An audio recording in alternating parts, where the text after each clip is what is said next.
চারদিকে জোড়া জোড়া, আমরা কয়েকজন কপাল পোড়া। এই কথাটা বলার কারণ আছে, আপনারা একটু পরেই বুঝতে পারবেন। নমস্কার বন্ধুরা, আমি শিলা চলে আসলাম আবারও নতুন একটি ব্লগ নিয়ে। বসন্ত বরণে আমরা সবাই হলুদ রঙের শাড়ি পরেছিলাম, আর এই তো আমরা চলে যাচ্ছি এখন পার্কের দিকে, যেহেতু আমাদের বাড়ির পাশে একটা সুন্দর পার্ক আছে। তো কি করার, বেশি দূরে আর যাবো না, ওখানেই আমরা সবাই একটু ঘুরে আসবো। তো দেখুন একে একে সবাই রেডি হয়ে কিন্তু বেরিয়ে পড়েছি তো যাওয়ার জন্য। এখন দেখুন এই যে ছোট ছোট দুইজন রাজকন্যা, তো তারাও আমাদের হাই দিতেছিল। তো এই তো রাস্তার মধ্যে সবাই একসাথে একটু ভিডিও করে নিলাম। তো কেমন লাগতেছে আমাদের সবাইকে একটু কমেন্ট করে জানাবেন। তো আমাদের সাথে কিন্তু আমাদের কাকিরা ছিল, তারাও আসতেছিল। তো দেখবে আমরা কি কি ভিডিও করি, নাচ করি, তো এর জন্য সবাই আমাদের সাথে আসতেছিল।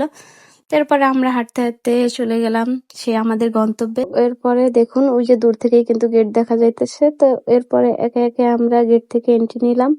তো দেখুন সবাইকে কিন্তু অনেক সুন্দর লাগতেছিল।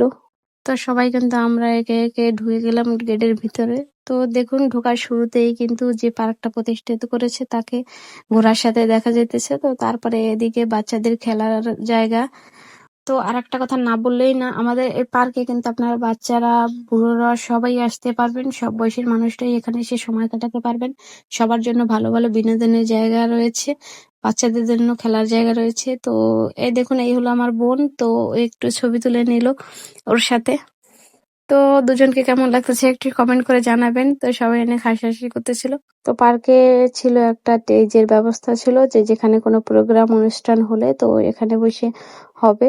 তো ওই তো সেই স্টেজ, খুব সুন্দর করেছে ভিতরে জায়গাটা, আমাদের সবার তো খুবই ভালো লেগেছে। তো এরপর আমরা একে একে ভিতরে এসে এখন যে পার্কের মালিক, তো তার সাথে ছবি তুলবো, তার সাথে কথা বলবো।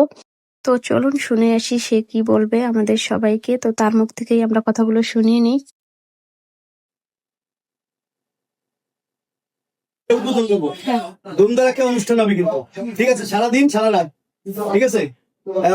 যদি কেউ গানের, নাচের, কমিটের যেমন খুশি সেমন খেলো, যদি এরকম টাইপের কেউ চাল আগের থেকে তো রিহার্সাল আছে। আর আমার হারমোনি, বেহালা, তবলা, ঢোল সব ওই কোনায় আইতেছে, অলরেডি আগে পড়ছে। ওইটা গানের মঞ্চ বানাই দিছি ওই জায়গায়, এই জায়গায় তো ফাইনাল না, আর ওই জায়গায় বুঝছো ওই কোনায়। তো এরপর আরেকটা কথা বলে রাখি, অনেকেই ভিডিওতে এসে কমেন্ট করবেন, তো সে তো একজন শিক্ষিত মানুষ, তাহলে তোমাদের সাথে কেন তুই করে কথা বলছে। দেখুন সে তার সন্তানের চোখে দেখে, তো আমরা তাকে কাকা বলে ডাকি। তো সে কিন্তু খুবই একজন ভালো মনের মানুষ। তো এরপর আমরা চলে আসলাম এদিকে ব্রিজে।